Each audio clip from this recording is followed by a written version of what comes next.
जय हिंद, नमस्कार। मैं अनुजोत स्पीकिंग चैनल पर @country12 कंसल्टेंट के रूप में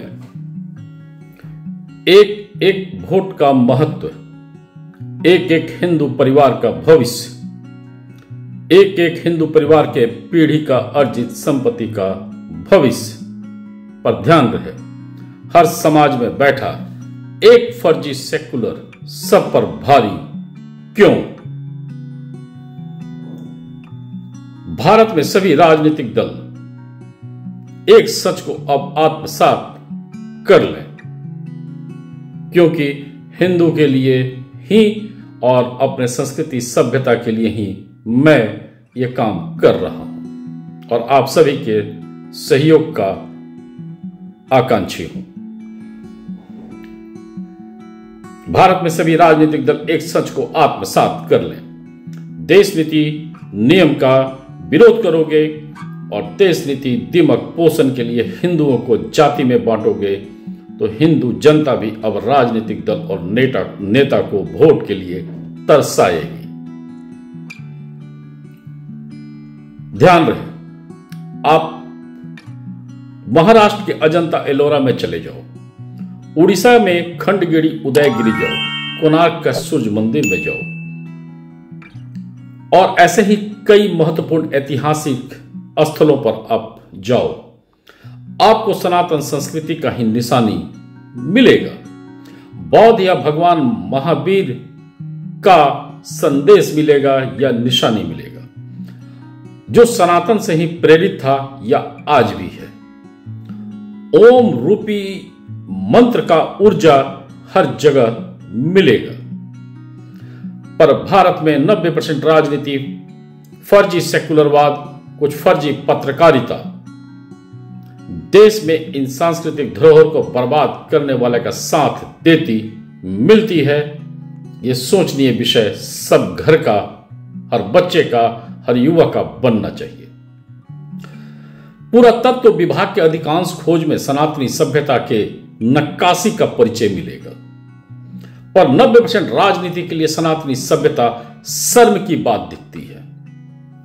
क्या इसका कारण हिंदू खुद है या हिंदू में परोसी गई मुफ्तखोरी है? ये सभी सोचें, क्या हिंदू में परोसा गया जातिवाद भी इसका प्रमुख कारण है? भारत की हर हिंदू जनता भी एक सच को आत्मसात कर ले। देश नीति नियम विरोधी राजनीतिक दल के किसी भी प्रत्याशी को अगर आप वोट करोगे तो अपने वर्तमान पीढ़ी के साथ दूसरे पीढ़ी के पोते पोतियों, नाती नतनियों के लिए गहरा कुआं और अंधेरी गुफा आप देने का प्रयत्न कर रहे हो। ध्यान दीजिएगा, कांग्रेस अध्यक्ष मल्लिकार्जुन खड़गे जी भी अपनी मां और बहन के मृत्यु को छुपा रहे थे और उसके सच को छुपा रहे थे। और मल्लिकार्जुन खड़गे की राजनीति साफ साफ उदाहरण है और हर हिंदुओं पर एक तमाचा भी है। इस्लामिक जोड़ जबरदस्ती या आक्रांता विचार ने इनके अपने मां और बहन का खात्मा किया, पर खड़गे साहब अघोषित राजतंत्र के चापलूसी में पूरे देश को भ्रमित करते रहे और हिंदू में गृह युद्ध फैलवाने का कोशिश वाली राजनीति करते रहे।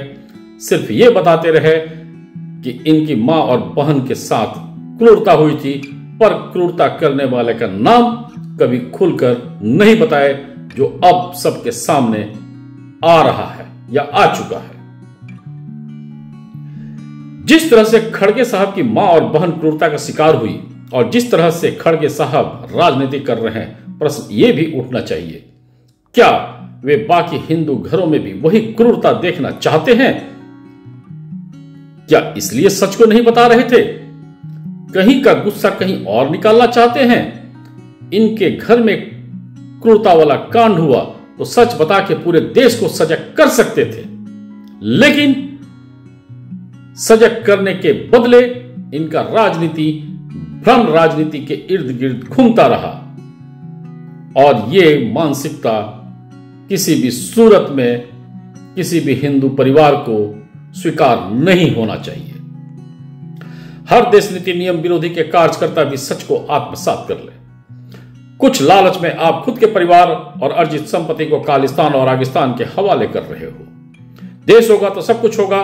देश में खालिस्तान और आगिस्तान सोच का दायरा बढ़ने से या बढ़ाने से 90% राजनीतिक दल का पिछलग्गू बने रहने से आतंक का गोली और तलवार किसी भी राजनीतिक दल से आपकी निष्ठा को नहीं पूछेगी। ध्यान रहे, खुद के परिवार के साथ और रिश्तेदार के भविष्य को भी आप बर्बाद करवाने का प्रयास कर रहे हो। सोचिए और खुद को देश नीति नियम से जोड़िए या राजनीतिक दलों को देश नीति नियम पर आने के लिए मजबूर करिए। हर फर्जी सेकुलर और देश नीति नियम विरोधी पत्रकार और इन सभी के रिश्तेदार परिवार भी इस बात को आत्मसात कर लें। देश नीति नियम विरोधी का साथ देकर ये सब आप सभी का भविष्य अंधकारमय बना रहे हैं। देश के बाहरी दुश्मन से ज्यादा खतरनाक ऐसे लोग हैं जो खाते देश का और छेद करते हैं देश के छत में। अतः मजबूत देश के लिए, मजबूत देश रूपी चट्टान रूपी छत के लिए 7 मंत्र को रोजाना करना अति आवश्यक हो चुका है, तभी कोई समस्या का समाधान मिलेगा। अतः इतना भी स्वार्थी न बना जाए कि खुद के पैर पर कुल्हाड़ी साबित हो। अतः 7 मंत्र को आप रट लें और देश नीति राजनीति से स्वर्ग का भागी बने, वरना स्वार्थ नीति नरक से भी बदतर स्थिति बना सकती है और पीढ़ियों को भी बर्बाद करवा सकती है। अगर आप अपने पीढ़ियों के लिए, बच्चों के लिए, बच्चों के लिए नरक जैसा स्थिति देना चाहते हैं तो देश नीति नियम विरोधी दल का सहयोगी बने और बच्चों या बच्चों के बच्चों के लिए थोड़ी सी भी मोह माया है तो देश नीति नियम से जुड़े, राजनीतिक दलों को मजबूर करें कि देश नीति नियम राजनीति करोगे तो 1 गिलास पानी मिलेगा, वोट तो दूर की बात है। अतः 7 मंत्र पर मैं पुनः आता हूं। नंबर 1, ओम नमो यत्र तत्र सर्वत्र देश नीति नियम नमो नमः। नंबर 2, ओम नमो यत्र तत्र सर्वत्र समान शिक्षा प्रणाली नमो नमः। नंबर 3, ओम नमो यत्र तत्र सर्वत्र एक देश एक नियम नमो नमः। नंबर 4, ओम नमो यत्र तत्र सर्वत्र जनसंख्या कानून नमो नमः। नंबर 5, ओम नमो यत्र तत्र सर्वत्र अनगिनत राजनीतिक दल भस्म नमो नमः।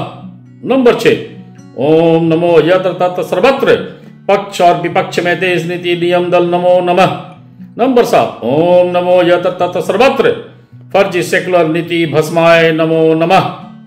इन मंत्रों के साथ देश के हर उस जवान को भी श्रद्धांजलि दें जो स्वार्थी राजनीति के कारण लगभग एक ही तरह के दुश्मन के कारण 1947 से मारे गए हैं।